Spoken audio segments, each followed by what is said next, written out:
This is the W2 Report with Sanji Homura. Here's Sanji. Hello, everyone, and welcome to another exciting episode of the W2 Report on Wednesday. Today, we are taking a look at Nofriendo removing the first retro game from its online service. But before we do that, let us go over the ground rules with Lord Cracker Squirrel. Rule number 1, be not the dick. Rule number 2, you don't have to possess one to be one.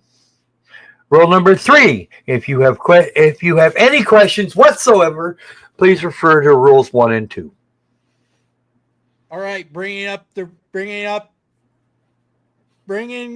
from the grave, we have Mr. Lindgren. Yeah, when I suggested this meme, I thought Nintendo was doing this spiting, but the more we researched it, it's most likely Nintendo got spited. Oh, Yeah. Now, this is breaking news as of recording this episode on Monday, but before we proceed any further, let us go over an article from Gadget Review, which originally broke the story in our eyes. Nintendo to remove the first retro game from its online service in US and Europe. Nintendo announces the removal of Super Soccer from Switch Online in US and Europe on March 28th at the end of the month, marking the first retro game delisting from the service. Now, the removal will apply to US and European subscribers, not Japan.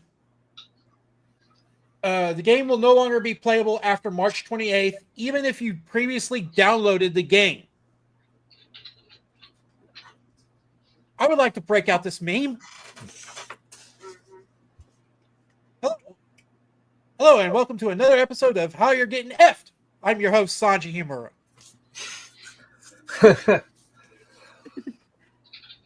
And this is the first instance of Nintendo removing a retro title from the service. The game will no longer be available after March 27th, 2025 at 6 p.m. Pacific Time, states the official notice on the US Nintendo eShop. The move impacts Nintendo Switch's online extensive library, which has grown to over 300 titles across NES, SNES, Game Boy, N64, and Sega Genesis platforms since the service was launched. Until now, games have been added to the service and remained available indefinitely. By the way, when they say 300 titles, some of those titles have are on there more than once because they had special editions and other such things. Right. Or bug fixes. Right. Like some people have the 2.0, some people have the 1.0 ROMs. But I will say this. We talked about this a little bit earlier today before the show, Lord Croc. Why did you think that Nintendo removed the game from the service? My leading theory was that somebody had figured out a way to use it in order to get their hands on either the software or more information on the hardware of the Switch. This is not that's a little convoluted. I think we finally decided that it was a licensing problem, especially when we get a picture of gameplay and you see a little thing for Game Boy and some more for Nintendo, and then you see SimCity of all things. Yes, which is on your screen right now. The screenshot is provided to us, or rather, I took the screenshot of the gameplay via a YouTube channel by the name of World of Long Plays. Great channel. You should go check them out. Now, for the people watching at home, the reason that Croc originally thought that people had gotten into part of the Switch that they shouldn't is exactly what happened with various retro games, or a few retro games on the PlayStation Store. Actually, it was the PSP, the Wii, and Wii U were cracked in the same way. You find a particular game that has the right kind of glitch to overcome to let you in where you weren't supposed to be. It's not a new thing by any stretch. But yeah, no, there were ways and means to do all of that crap. The only console so far that I know of that hasn't had this problem at least once is the original Xbox. And they're only just now able to put together a halfway decent emulator. Right. Yeah, the Xbox, it has its own proprietary architecture that anyone trying to make an emulator has to more or less guess at what it even is. Yeah. Well, a lot of these consoles have that going on, but if I remember correctly, those things were originally packed with a modified Pentium 3 chip.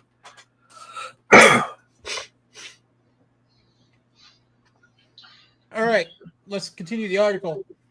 As stated going earlier, back into the screenshot, we can point out the most likely licensing issue that Nintendo is facing. Oh yeah, or would be facing. Yeah. At the time this game was originally produced, Electronic Arts was still Electronic Arts, and licensing something like that would be we can work this out real quick. Hey, all good. We want this much money, and we want to make sure that you have X amount of coverage and for a number of cartridges in these markets. And just don't be a dick about it. And don't be a dick. Well, now that licensing agreement seems to have expired, and Electronic Arts is no longer Electronic Arts; it's EA. And EA is a dick. And today's EA under Android Wilson. Yes, I stole that from Jim Sterling. Don't at me.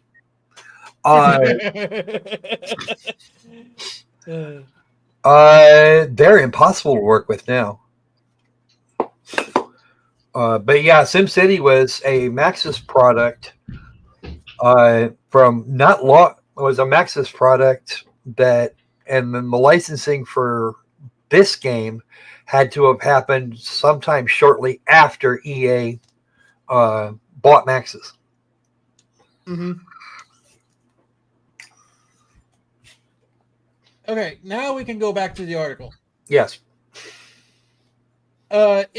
Industry insiders speculate that the removal stems from expired licensing rights, as Super Formation Soccer, which is the Japanese title for Super Soccer, was developed by Spike Chunsoft rather than Nintendo.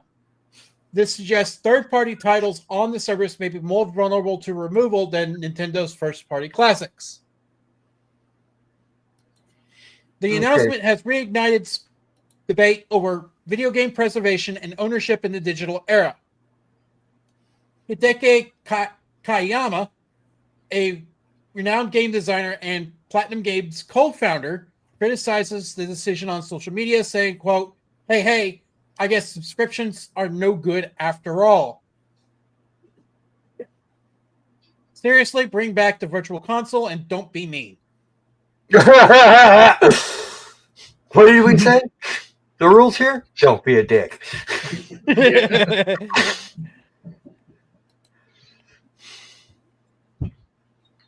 Virtual Console available on Nintendo's previous consoles allowed users to purchase and permanently own individual retro games. Its absence on the Switch has been a point of contention for some fans. Looking ahead, the removal of Super Soccer raises questions about the long-term stability of retro game libraries on subscription services. While first-party Nintendo titles will likely remain available, the future of third-party classics on the platform is less certain.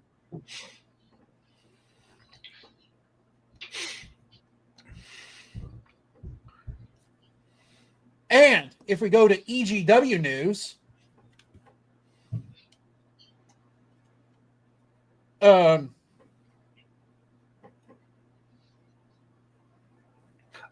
for the record, Spike Chunsoft probably made the game all for all the regions, but we actually have some other issues to go with that. Spike Chunsoft probably published it in Japan with different ads, and then Nintendo published the rest of it because nobody knew who the hell Spike Chunsoft was. So sales numbers wouldn't have been nearly as good. So old Spike decided he'd let Nintendo do that for North America and Europe/Australia. So yeah, that's a thing.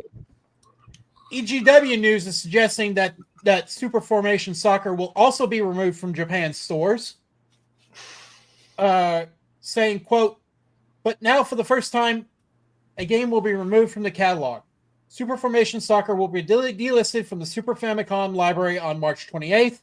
The game is available on Switch Online members in Japan or to international users who download it from the Japanese eShop, but the removal has not yet been announced for Western regions." Okay, so we already have confirmation that they're removing it worldwide. There's a good chance that the SimCity ads also show up in the Japanese version. I wouldn't necessarily be surprised, and that's actually something I can go back and look at. So stand by for that one. Yeah, probably find a Japanese long play. No, I don't even need a long play. I can just go look at it.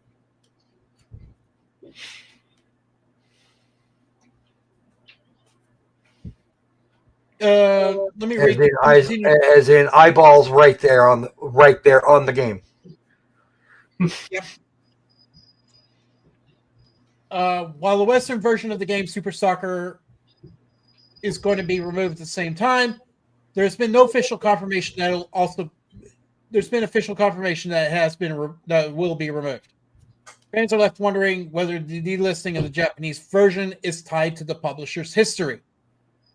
While Super Soccer was published by Nintendo in the West, the Japanese version, Super Formation Soccer, was released by Human Entertainment, a company now defunct, with the intellectual property seemingly held by Spike Chunsoft. Oh, held by Spike Chunsoft. Yeah. The removal of Super Formation Soccer is more than just a rare event. It's a reminder that Nintendo Switch's online service is not an internal archive. While first-party Nintendo games are likely to remain on the platform, third-party titles could eventually face removal. This delisting serves as a first indication that the library, which many consider to be a permanent repository of retro classics, may not be as unchanging as they hoped. This is a significant departure from the Virtual Console, which operated on a different model. Virtual Console, available on Wii, Wii U, and 3DS, allows players to purchase individual retro games, ensuring that they could access them even if they are delisted later. That's where the problem lay. If you use the subscription service and its add-on, which was recurred obnoxious, if you ask me, you're going to make more money over a longer period of time. Just ask Square Enix and what was it, Final Fantasy XI. They're not going to shut that down anytime soon. It's one of those profitable things they've ever done. The same with Final Fantasy 14. But their subscription model tends to bring all the boys to the yard. Why? Because they don't have people. They don't have the game itself bugging you for to pay out microtransactions, and a lot of people seem to enjoy that thought. But you're going to make more money over a subscription than a straight up sale, and it's probably what Nintendo was thinking when they decided not to add Virtual Console to the Switch.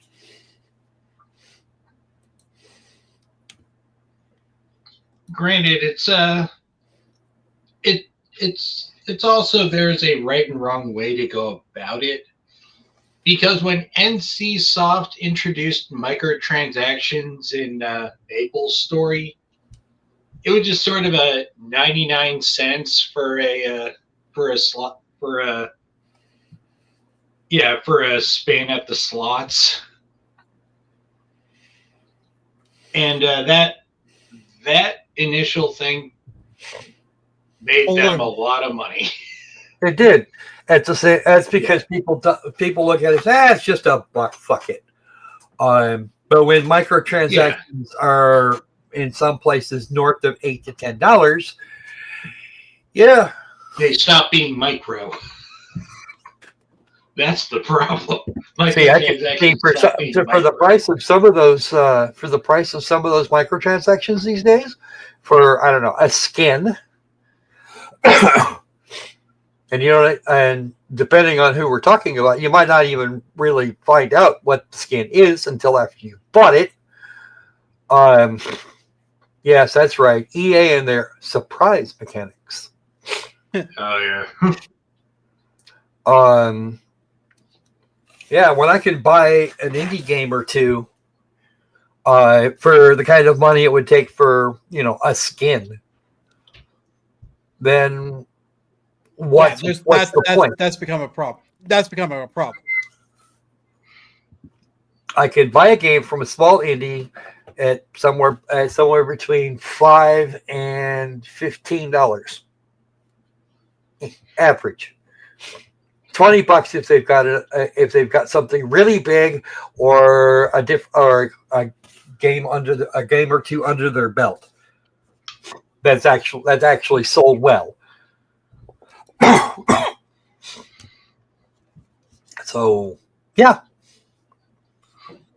It's like going back to the Microsoft thing. The subscription service, their subscription service runs gangbusters, but it's kicking the ass off of actual sales of units being sell-through units. Yeah. Yep. So. Well, unfortunately, we might have to leave this here. Audience, please, what do you think? What's causing the game's removal from the online service? Please weigh in the comments below. Also, while you're at it, please do all the other YouTubey things. Comment and subscribe, like and subscribe. And between now and the next time we see you, beware, the tax man cometh.